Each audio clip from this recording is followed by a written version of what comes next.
Guruvayur Devaswom board ചെയർമാനായി സേവിച്ചു മരിക്കാനാണ് തന്റെ ഏറ്റവും വലിയ ആഗ്രഹമെന്ന് വ്യക്തമാക്കി കേന്ദ്രമന്ത്രി സുരേഷ് ഗോപി. അത്രമേ ഉള്ളൂ തന്റെ ആഗ്രഹമെന്നും അതിനപ്പുറം ഒന്നും ഞാൻ മോഹിക്കുന്നില്ലെന്നും അദ്ദേഹം പറഞ്ഞു. ഈ ആഗ്രഹം തുറന്നു പറഞ്ഞാൽ തെറ്റായി വ്യാഖ്യാനിക്കപ്പെടുമോ എന്ന ആശങ്കയും സുരേഷ് ഗോപി പങ്കുവച്ചു.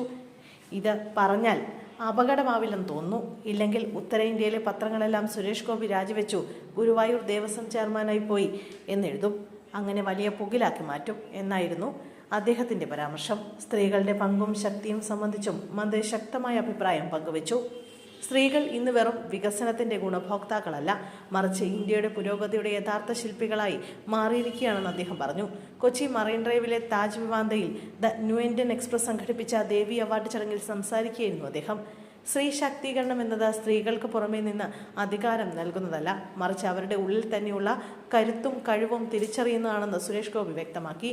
തദ്ദേശ സ്വയംഭരണ സ്ഥാപനങ്ങളിൽ നിന്ന് ബഹിരാകാശ ദൗത്യങ്ങൾ വരെയും സ്റ്റാർട്ടപ്പുകളിൽ നിന്ന് ഗവേഷണ മേഖലകൾ വരെയും സ്ത്രീകൾ ഇന്ത്യയുടെ വളർച്ചയ്ക്ക് നേതൃത്വം നൽകുകയാണെന്നും അദ്ദേഹം ചൂണ്ടിക്കാട്ടി.